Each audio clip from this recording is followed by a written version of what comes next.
to our visitors. I see a couple new faces, and we invite you to stay after the service and share refreshments and conversations.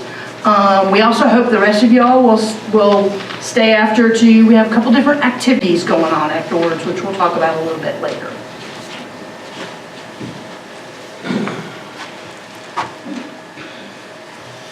We light this flame for the art of sacred unknowing. Can you go by the microphone? Okay. I can't do both. One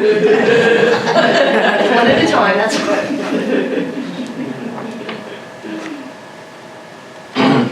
We light this flame for the art of sacred unknowing, humbled by all that we cannot fathom in this time. We come into the presence of what we do not know and what we do know. Perhaps the only thing we can ever know, this love is now and forever. The only answer to everything and everyone in every moment. Our opening words this morning are from Reverend Kimberly Dubus. I hope I said her name right. There are no good opening words written long ago or even recently that capture this moment. We are in uncharted territory, taking up a task our past selves and our ancestors can only imagine. But we are here. We are the people this moment needs.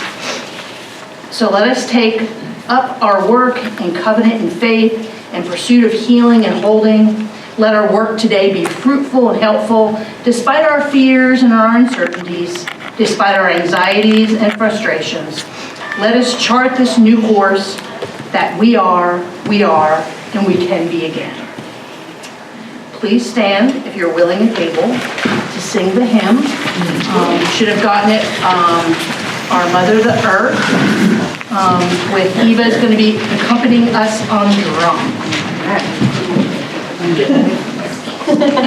just going to do 4 beats and then we'll all come in.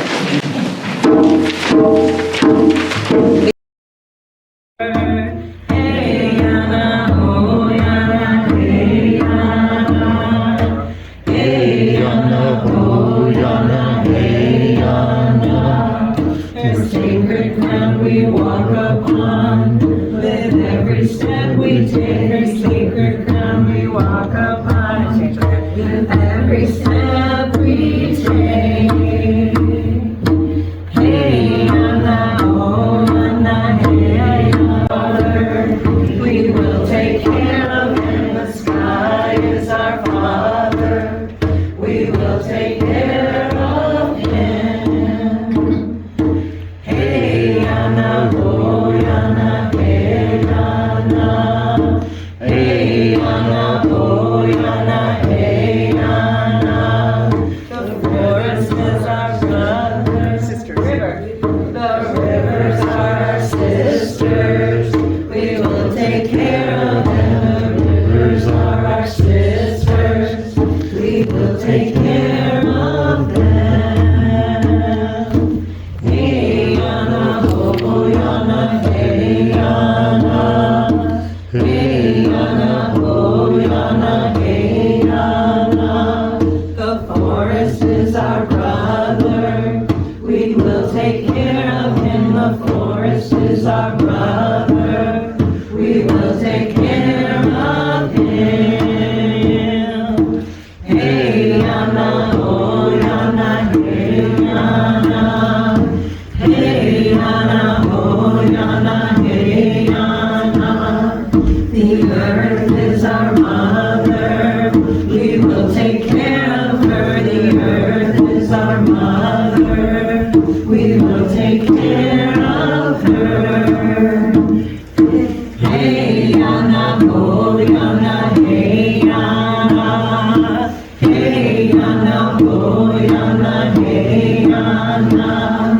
Here's sacred ground we walk upon. With every step we take, here's sacred ground we walk upon. With every step we take.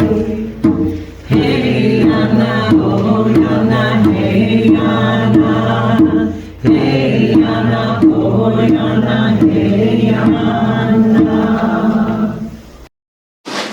this morning with a sorrow so heavy that you need the help of this community to carry it. Or if you woke with a joy so great that you simply must share it. Now is the time for you to speak by coming forward and placing a piece of sea glass into the water as you share it. Anybody? It's a race.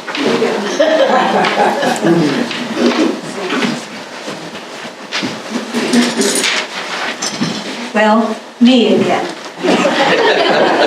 Where do I begin? First, Lois is not here because she's fine. She's contained to her room again. Because on Thursday, our sister visited from New Hampshire, didn't feel well. First thing, she went to visit Mom, gave her a hug. And then by morning, went for a COVID test and was positive.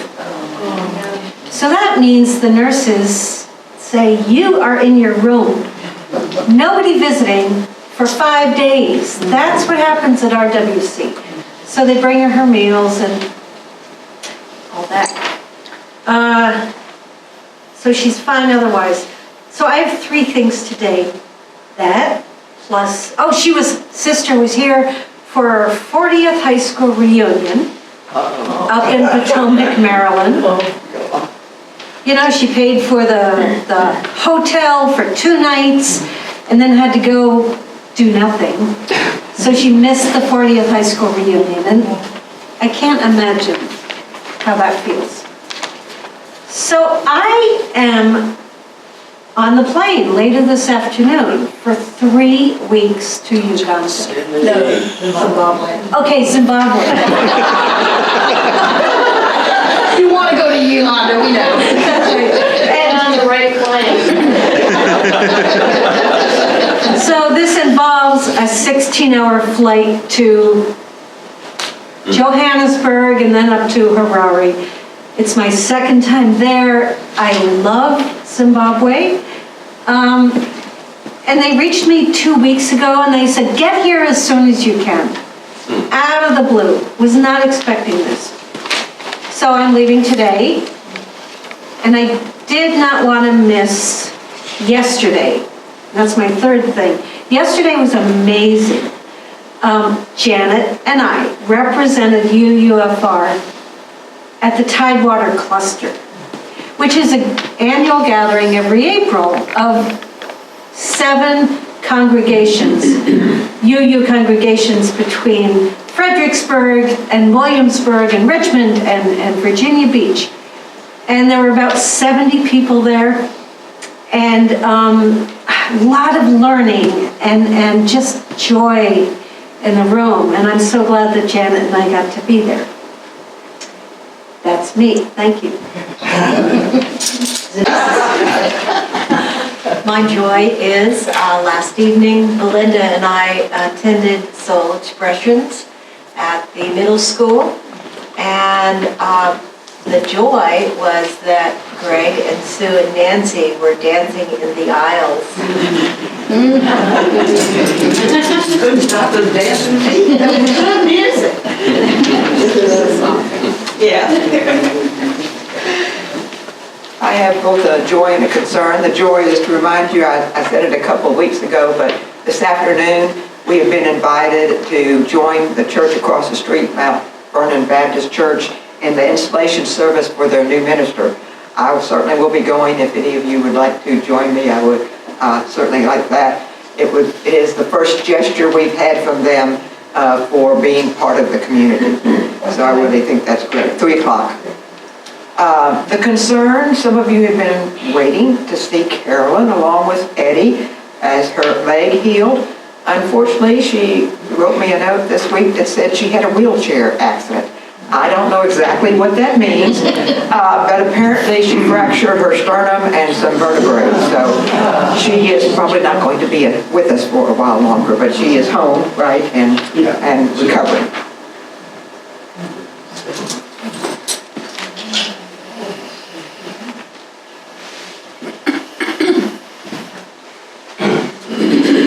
I have a joy to express, and that was that yesterday, Sue and I went up to Whitechapel Episcopal, what's it called? St. Mary's. St. Mary's, yeah. And did the Labyrinth Walk.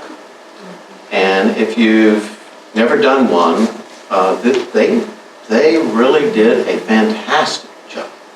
So I encourage you to listen up for the next one. I don't know when it'll be, but it was an experience, and you're welcome to go out there anytime and enjoy not only the Labyrinth, but they have 2 sets of trails, and they're meditative walking trails. So, and yesterday we had bagpipes, so it was really, really nice. So, that answers my choice. Oh, here comes some. Since Diana mentioned a concert, I felt safe mentioning a concert too. This weekend, we went to Easy Wind Farm, which is up in Burgess by Horn Harbor Restaurant, if you know where that is. They have music festivals all weekend, several times a year. This was the first one. And it's a mixture of rock, newgrass, Grateful Dead bands, 7 different bands we went to. But I'm wheezing out of my tie-dye because it's like a little mini Woodstock. There's, like blatant, at night everybody has lighted things on. So but the oddest thing that happened, not to everybody else, it was odd to me, was yesterday was 420 day, you know what that is. And at 420 time, the band that was on stage took out a huge marijuana cigarette. And he said, okay, it's 420. And several people pulled out theirs, passed them around. I don't like the feeling of being buzzed, so I don't drink, I didn't partake, but it was just, but I inhaled quite a bit. But it was just a fun experience. And part of their money goes to the animal shelter in Northumberland. So check them out, and the next concert's in June.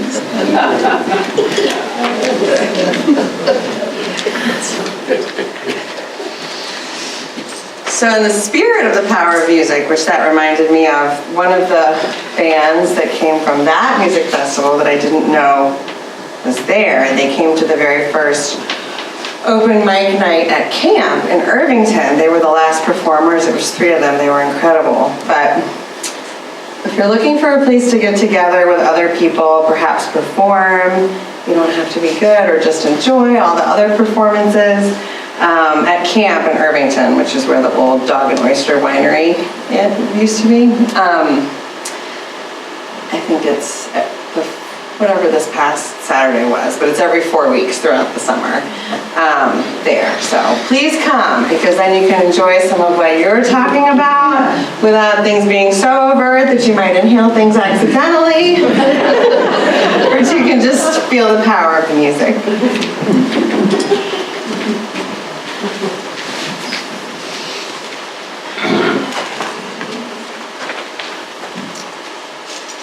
So I will place this piece of glass in the vessel of earth's waters for all which remain in the silent sanctuaries of our hearts.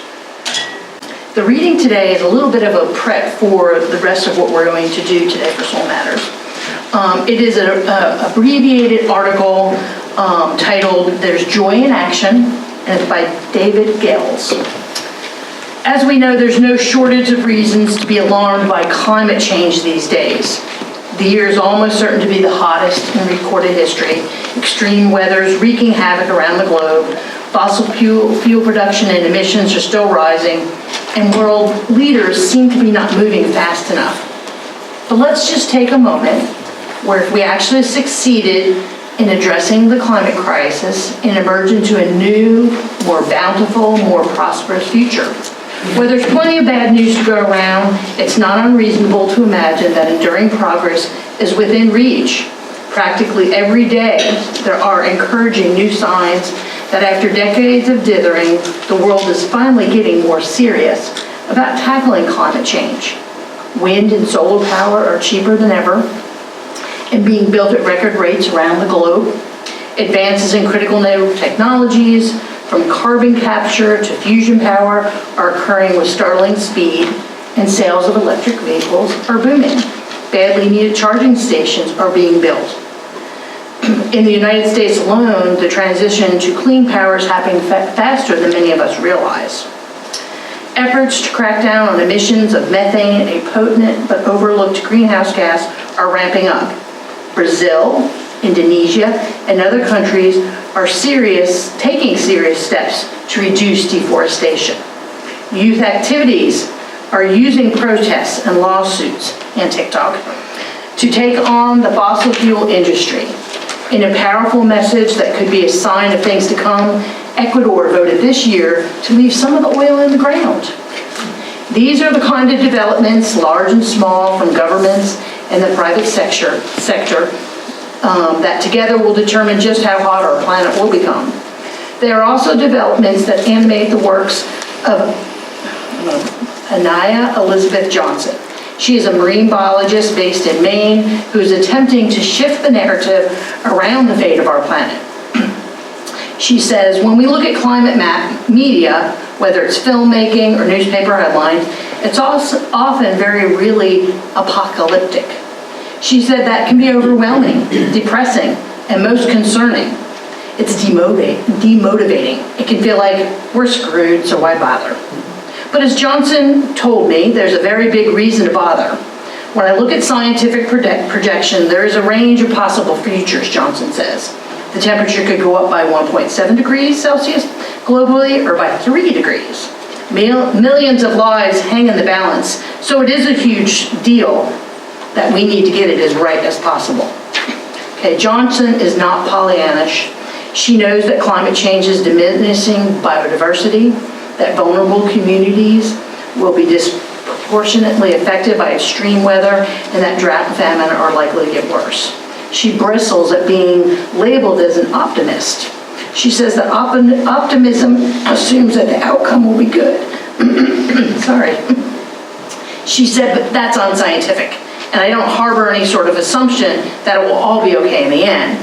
But nor is Johnson closed off to the possibility that a climate catastrophe might be averted with the right combinations of collective action, technological innovation, conservation, smart policymaking, and systematic change. What people perceive as hope or optimism is actually just joy, she says. I'm a joyful person, and I find delight in any number of strange things. I have a lightheartedness that people don't expect from someone who works in climate. So today, may we also find some joy in climate action. So if you'll just take a moment to kind of reflect on those words.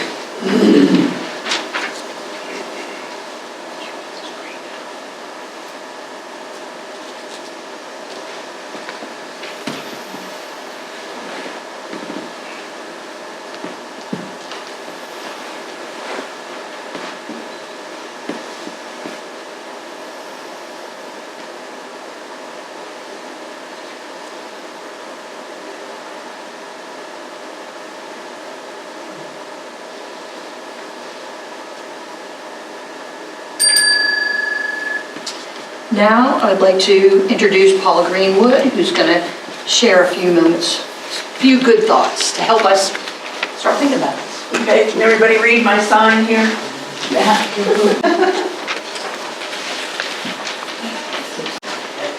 According to Native American philosophy, we are stewards of the land. We are caretakers. We don't own it. We are to take care of it so that future generations can benefit from it. And that means not putting a lot of chemicals into it, not changing it a lot, not mowing down trees, but planting trees, and recycling in every sense of the word. I'm a big recycler. As some of you know, my business is recycling. I buy and sell small antiques. I have a booth at the Urbana Antique Mall. I'm constantly buying used things and selling used things, and people love it. I also am a big thrift store junkie, and my entire outfit, except for my underwear, my shoes, my pants, my top, my jewelry, is all secondhand and all bought at thrift stores. That doesn't mean it's junk. This is an LL Bean top. I look for labels, not because they're labels, but because they're quality clothes. Probably 99% of the things I own are secondhand.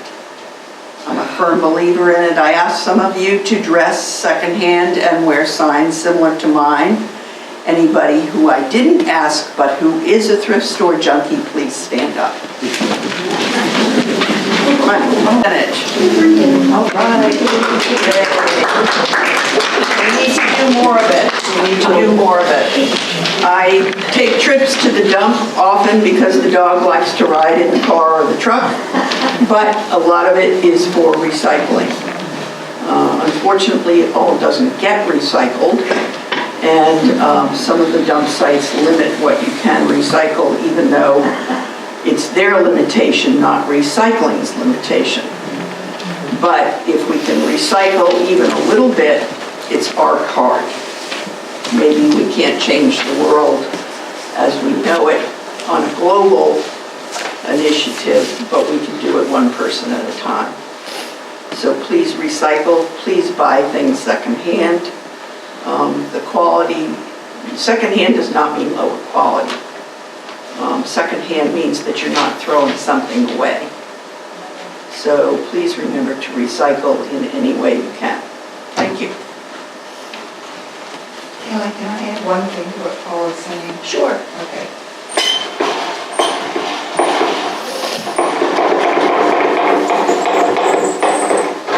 I volunteer at the AWL thrift store. Sometimes we get in new things with the labels still on them. The quality there is amazing. Clothing, shoes, kitchenware, pet stuff. I was never a thrift store person until I started volunteering there. My wardrobe has expanded beyond my closets. I'm working on that. So, you know, I don't buy new at the stores because I already have more than I need from just volunteering. So, but I don't get it for free. I do pay.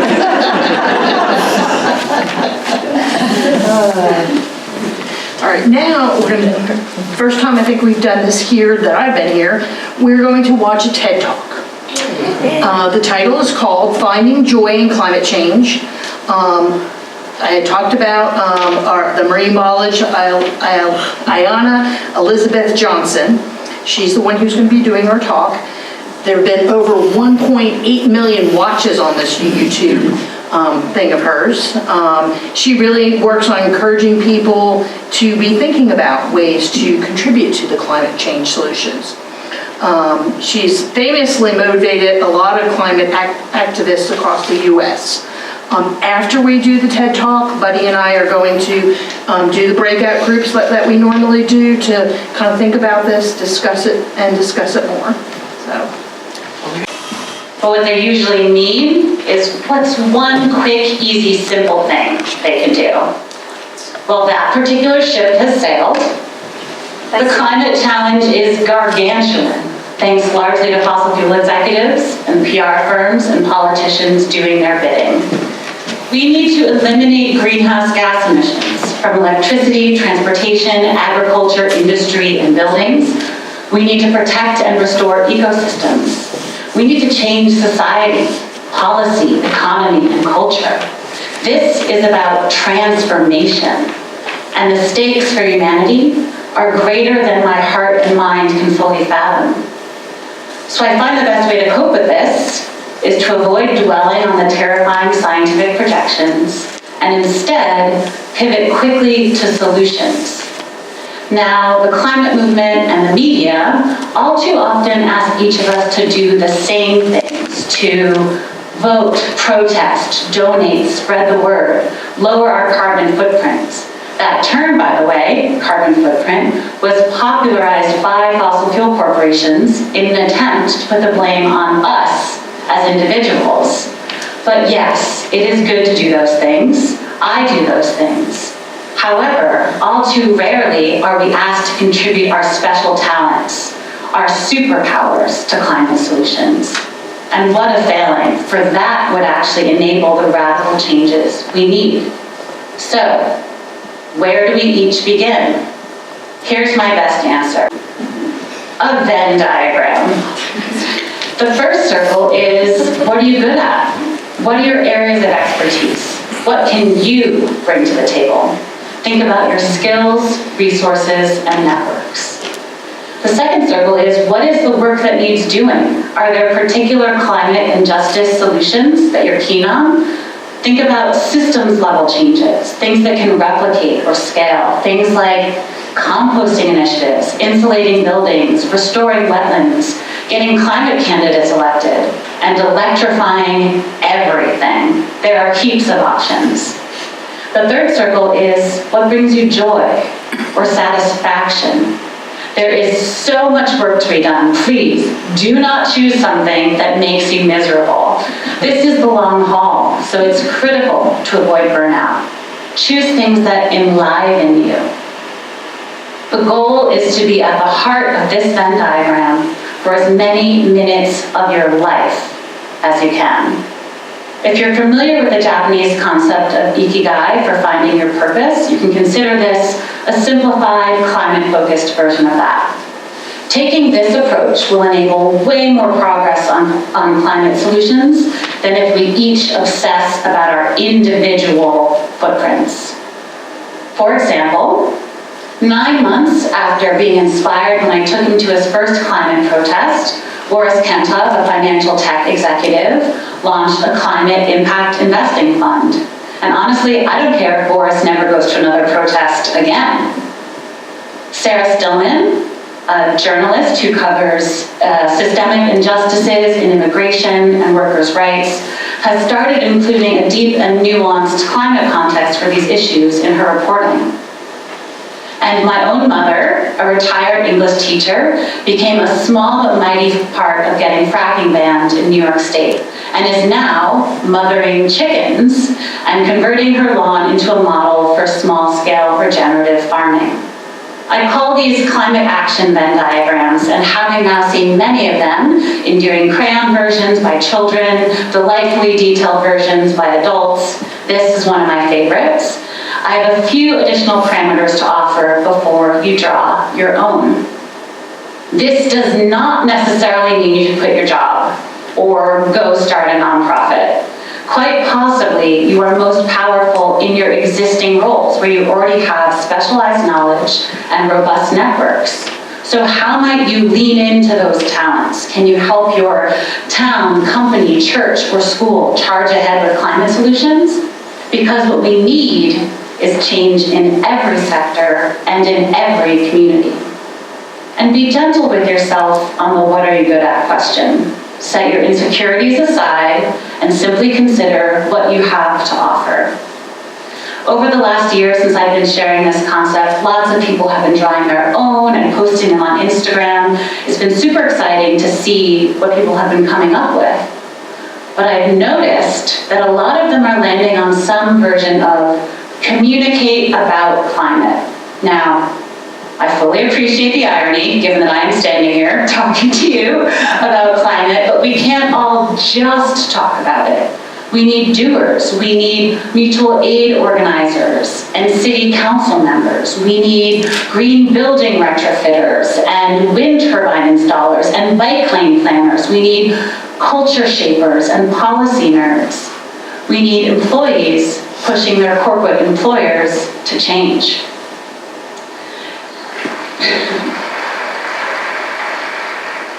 Here's where I will offer what I consider to be the sexiest word in the English language: implementation.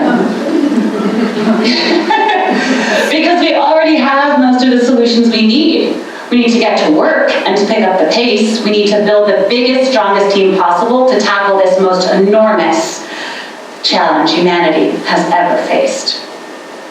Another word I love that is perfect for this moment is leaderful. I learned this term from Black Lives Matter activists who use it as an organizing principle.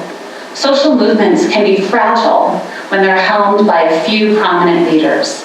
We need many leaders to accelerate this transformation from a fossil-fueled economy to a regenerative one. Maybe you are one of those leaders, or maybe you don't want to be out front. That is more than okay. This is not about being a hero or an influencer. This is about being useful and advancing solutions. Contribute to an existing effort, make it possible, build the website, raise the funds, plan the events, recruit the talent. The question should not merely be, what can I do to help address the climate crisis, but what can we do together? Join something. And if you need a bit of inspiration, here is a list of some climate solutions to consider. So what will you do? Or how will you step it up? Actually draw this out. What are you good at? What is the work that needs doing? And what brings you joy? Also, try to avoid diagramming your way to what you're already doing. Think about this expansively. Start with a blank slate and consider how you can make your best impact. Remember, this is about action. I've emphasized the importance of everyone contributing to climate solutions.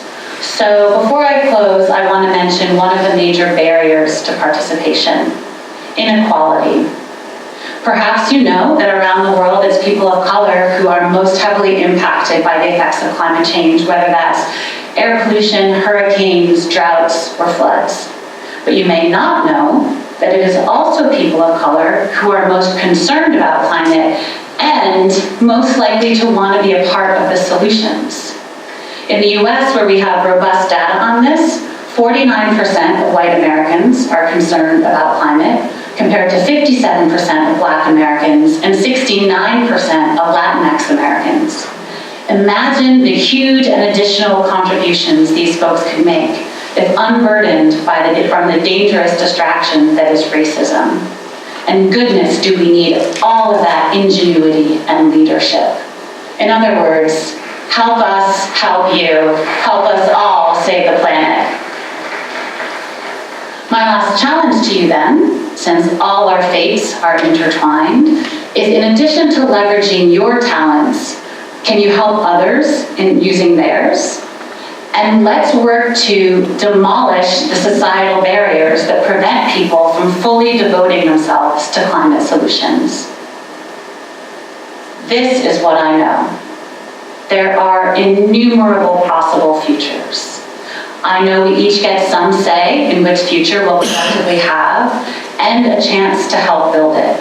I know that every 1/10 of a degree of warming we prevent, every centimeter of sea level rise we avoid, every bit of nature we protect and restore matters. I know that our actions add up. This is an invitation. Find your goal if you haven't already. Encourage others to find theirs. Averting climate catastrophe. This is the work of our lifetimes. Thank you.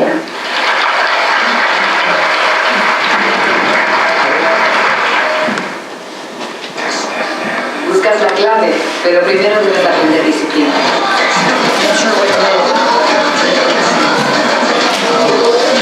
Libera de energía. Yeah, figuring it out, sorry. Because I leave some of those in here for me too.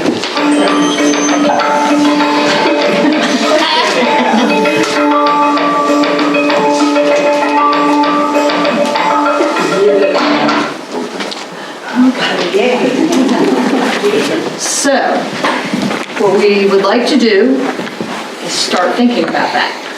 Buddy's going to take a small group into the fellowship hall if you'd like to be in a smaller group. We do have a pretty big group. Yeah? I want to just quickly go over the usual guidelines. Sharing is important. Be brief so everybody can have a chance. Be kind because we all coming from different backgrounds, different ideas. There's also no pressure. Because to me, silence means at least you're thinking about it. So sharing's good, but don't have to do it. So those that would like to be in a smaller group, if you would go make your way out there.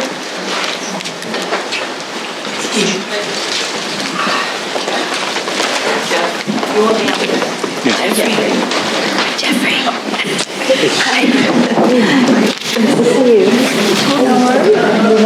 Pass that around.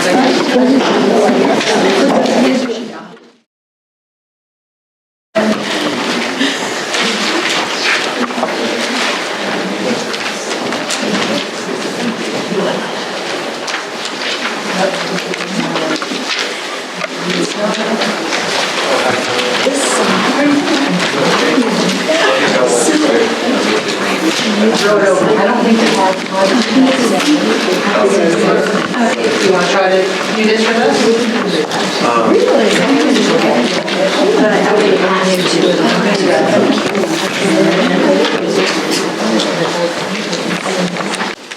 The three questions there, like what are your special talents? What are your superpowers? What are your skills, resources? Maybe network of people that you know. I think that's a really important part too. Because for us, I mean, that's why I'm bringing this to the fellowship. So that's one circle. And you've got, what is the work that needs to be done? Because we all, I mean, that's a pretty, but I mean, I think if we try to maybe even think local, what needs to be done locally here that you know of? And then, of course, what brings you joy? What would bring you satisfaction? Just take a couple moments to put down some ideas. That would be wonderful.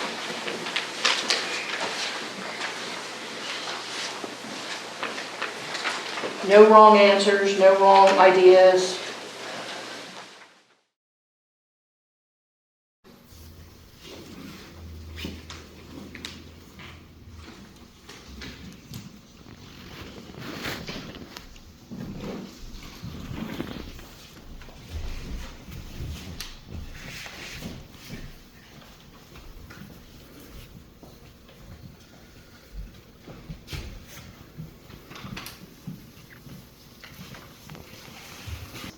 To the solution is at the Boys and Girls Club.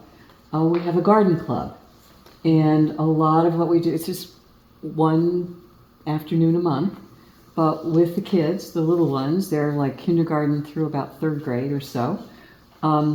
We do a program in which it's hands-on, and they're learning about plants, they're learning about the environment, they're learning about birds and doing an activity which is fun and oftentimes involves taking something home which they can plant. And so I think that contributes to an awareness about nature and growing things and taking care of the earth. I think education is really key. Yeah, education is really key. You were right about that. This morning on the way here, I heard this. Today I'm Learning podcast out of MIT. It's TIL Climate.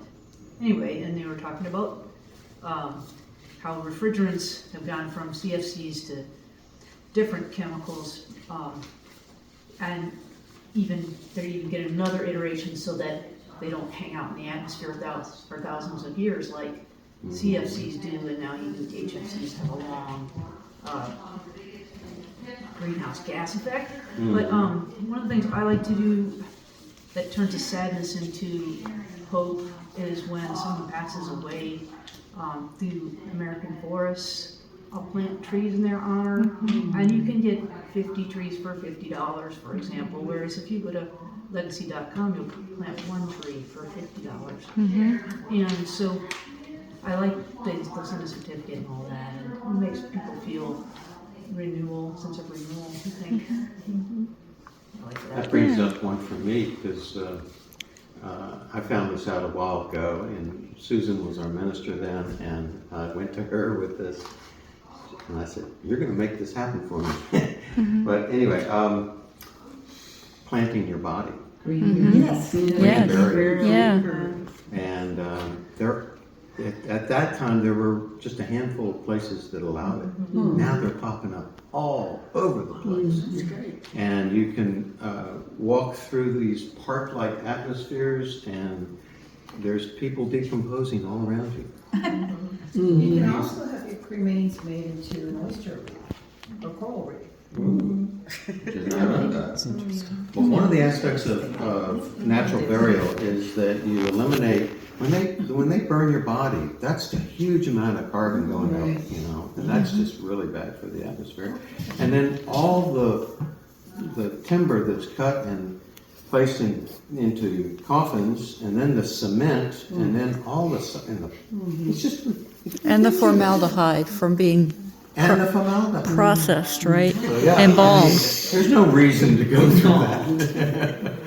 So you talked about education, just a point on that is that, for those of you that didn't know, I was the education ranger at Belle Isle until 2014 when I retired. And one of the things I like to do whenever I gave my long hikes or canoe trips or whatever is put in things I call gee whiz stuff.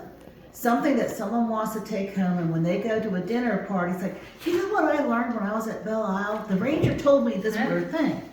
And like, one example would be on our wetlands canoe trip, talking about wetlands mitigation and how that really, to me, doesn't seem to be a good solution to tear down one and build another. The little periwinkle snails you see going up and down the grasses, they have built in them an instinct to go with the tides, that tide, where they are. If they take them out and they put them in an aquarium somewhere, they'll still go with the old tide even though it's changed, and then they'll drown. So that's just one example of one animal that, besides, what do you do with all the frogs and fish, and then what happens to them? You can't, they no longer have a home, but I'm digressing. But just, you know, to think about what is your gee whiz thing that you can put into your education, because if they remember that thing, because they're going to remember that, they want to tell their friends that, they'll remember more of everything else you said. So now you'll remember that periwinkle story. Yeah. I love it. So this was a hard exercise for me, because the things that I'm good at, things that bring me joy, were really easy, and they all are in the same exact category. So yay for me figuring that out about my life. But like, how do you put that into action? It was really hard. But I was realizing, well, okay, so I think I'm pretty good at facilitating comfort with people and helping people who don't think that they have the ability or the confidence to do anything, maybe helping people access what are their gifts and give them the tools to find their own confidence to move forward with those things. Helping others, that's key. You know, you got to motivate people, and when you see people who are unable to make that next step, then being a coach or somebody who can step up and give them some kind of incentive means a lot. Means a lot. I'm right there with you on that. As those of you who've been into Soul Matters before, this is probably the biggest thing that's different from a regular Sunday service, is the time when we're sharing ideas, we're sharing our different thoughts on different questions. And today you had, basically 3 different questions. If you would like to share what your climate action is, or just one part of the answer to one of those, that would be wonderful. I don't think, like I said, sharing and able.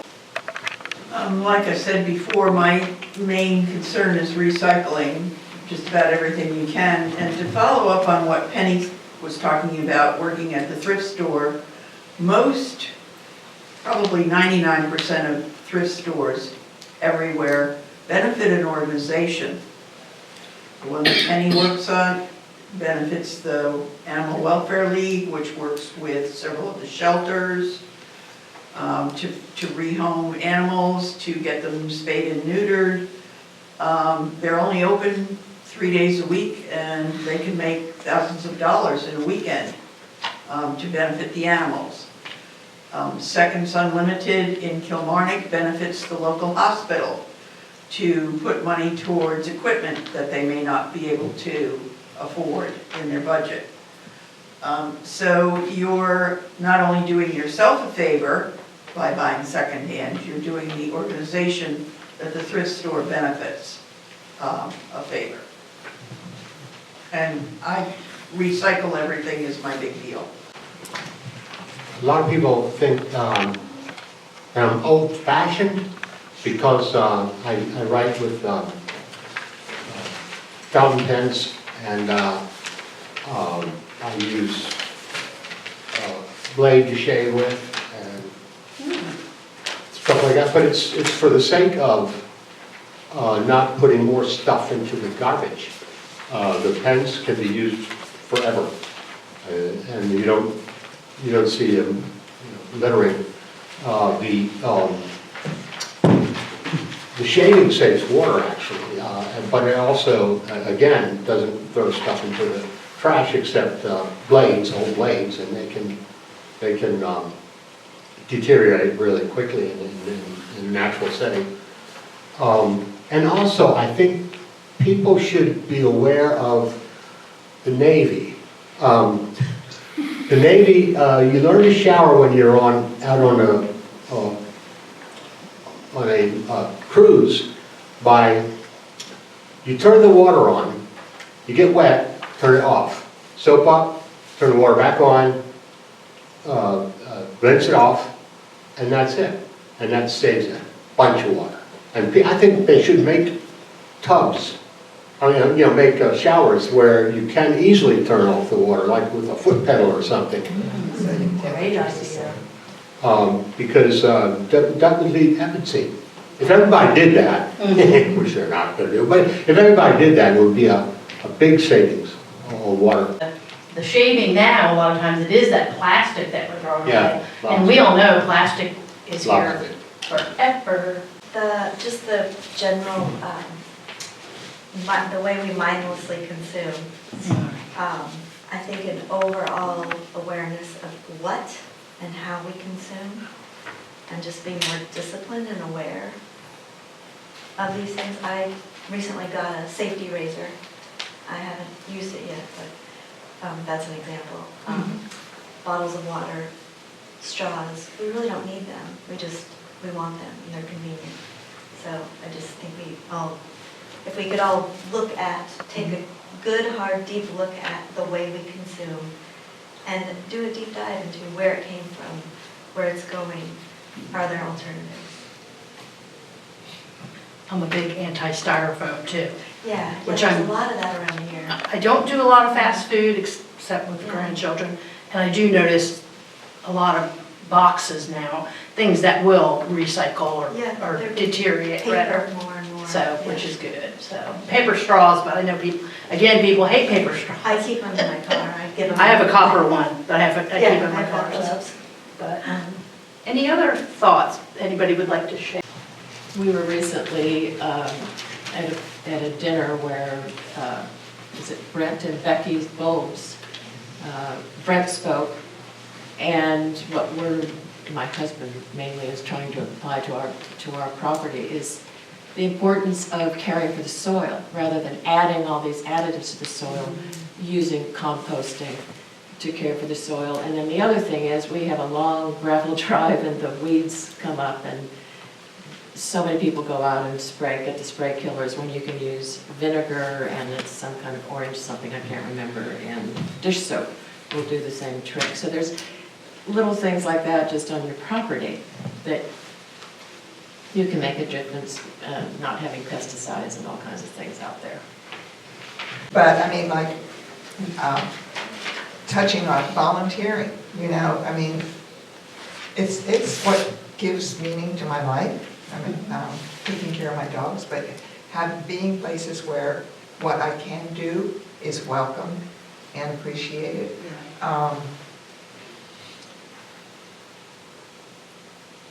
One of the things that I've sort of always done without realizing for a long time that's what I was doing is networking. It's not something I have ever done as a job, but my brain retains a lot of little bits and pieces, and when something comes up in conversation, I like to share it because it might be helpful, for people getting to where they want to go. That was not well phrased. recycling, saving water. I am not one for jumping up and saying, I will do it, let me help you get started. I'm more of a team player. If there's a team, if you will, that exists that I am aligned with, then that's what I do. I'm not one of those people that goes, oh, I need you to, I'm gonna start this, and you be a really good person to help me. I'm not that person. I might recognize it, but I'm not that person. It's not what I do. And so for me, it's kind of like, well, how do you get people like me involved? Well, I thought you did a good idea, a good kind of highlighting that whole idea of the networking and picking something that won't make you miserable. Yeah, boy, that was huge. And some people, that's volunteering makes, for some people, it does make them miserable. But you do have to pick, and I found that as I've gotten older, I'm able to have a little more picking and choosing. And climate change isn't overwhelming. Taking care of, but I think if we can start small. So I think that we all are doing a pretty good job individually doing small things to take care of our planet. But the message that I got from the TED Talk was, what can we do collectively? How can we join forces and maybe have an even bigger impact? And for me, that's a little bit harder for me to come up with something. But what I am aware of in our community is if I go to one grocery store, I have the option of asking for paper bags. And if I go to the second grocery store, my only option is plastic. Now, I do recognize that I could take my own bags each time, but I tend to forget to do that. So I could be better. That would be an individual thing I could do. But I know in California, plastic bags are not used. They're gone. They're Yeah, gone. yeah. They're gone. And I think that could be something that we could do collectively if somebody had the drive and energy to take that on. Well, I know my mom shops at Harris Teeter. Now, this might be a Charlottesville, Albemarle County. You pay 5 cents every time. But you know what, 5 cents doesn't necessarily deter you unless you're starting to add up. One of the things I think that we could consider doing, and I know some other organizations are starting it, is community gardens. Yes. Not only does that help bring affordable food to the neighborhood, but it also reduces the fuel cost of getting food, the packaging cost, the manufacturing effort that goes into bringing that food. The Haven is working on a couple up in the Richmond County and Tappahannock area. I saw one in Tappahannock, yeah. And that's one thing that maybe we at UUFR could look into, is starting a community garden. And that makes me think of the big box stores. You go to Costco, you go to BJ's, but then you have all this freaking packaging. I'm very happy. There are some things you can get through. I do Earth Breeze because I don't want the big plastic jugs. And it's all recyclable stuff. But, just trying to think of those things even, not getting, and we do have a lot of plastic bottles here at this church. And I know, I'm same, I have my water bottle, whatever you call it, that's metal. They make those, like you'll see them in the airports, the water fountains. Oh, yeah. I think the Y has one. Oh, yeah. Where you put your, A lot of Northern Virginia, all the schools had those where Yeah, the it's an kids have their investment, bottle. but it's a way to move Yeah. away from plastic bottles. Which one? You just bought a bottle filler. Oh, did you buy? Okay, so Belle Isle has a bottle fill. That's great. That makes sense. I'm a former teacher, so I can't help myself sometimes. So on the back of your music sheet is a really interesting article about a landmark climate ruling happening. And at the very bottom, when I saw this, I was like, yes, East Coast, not so hot, because we have more trees. So planting trees, which is something we're gonna talk about a little bit later. Also, out on the table, one of the tables across from Belle Isle, our property is not that great, but it has, you can make a world of difference, take climate action. It's got an area about travel, lifestyle, energy, waste, food. If you want one, I made some copies. So, quick, my group, we got more into individual things that we could do.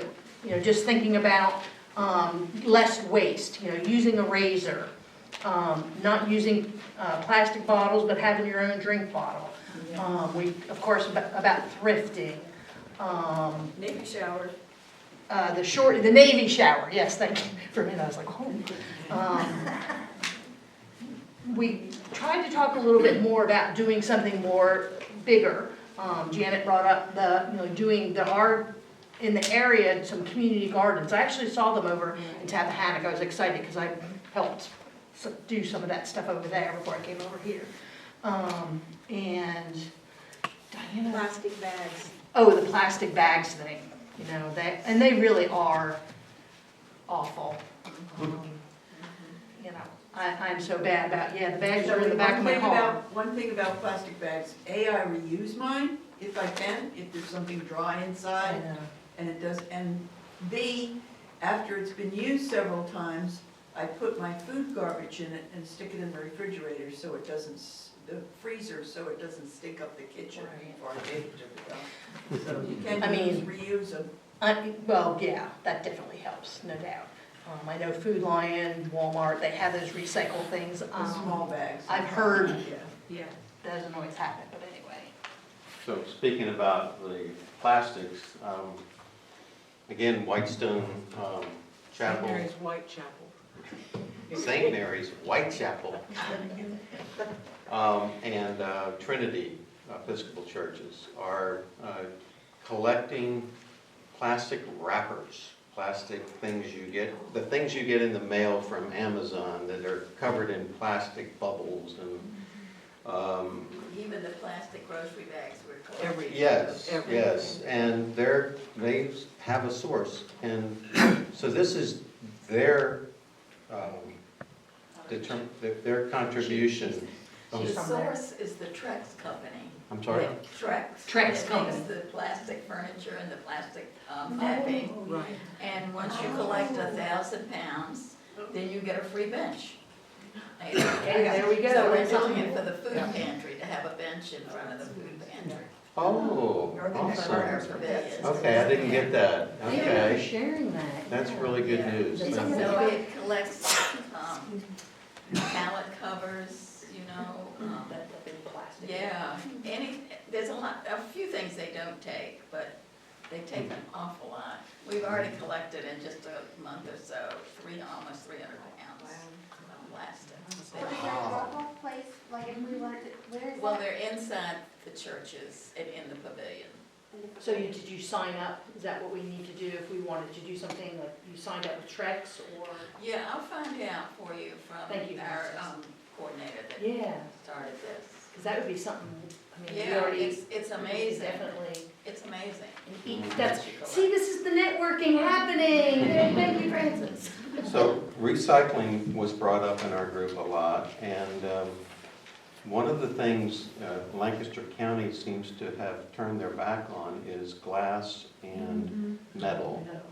And so. And a lot of plastics. And a lot of the Some plastics, yes. They're only doing ones and twos. But if you go to the one. So if you sneak over to Northumberland, just up Church Street, Yes. you can go in there and they take everything. They do. They contract with the company that owns the containers. Lancaster rents the containers from that same company, but their contractor doesn't want to recycle. Right. So that's something we can So work on. we can make a difference by going to the meetings, writing letters, putting editorial statements in the newspaper. Okay. Education with children. Who was that in my group that brought that up at the? Carmella. Okay. She's doing hospitality. Anyway, they have a class on gardening, and they give the kids something, a plant to take home and plant.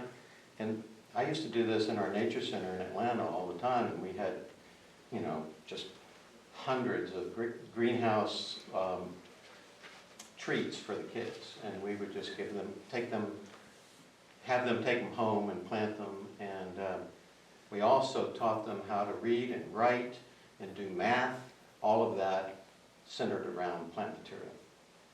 In UUA's website, there is something called Green Sanctuary. Oh, yeah. So everybody go, zoom in on that, get some ideas from that. Yes? This is something different. I just wanted to share a quick resource, the Anti-Dread Climate podcast. I heard that yesterday. Yeah, it's very upbeat, so you don't have to, you know, like, Perfect. it's very upbeat, and they're all about like things that people can do, just learning little tidbits. So there's education, but Order of service. If you do want to look at your carbon footprint, there's a little website you can go to and plug in all your information if you're curious about that.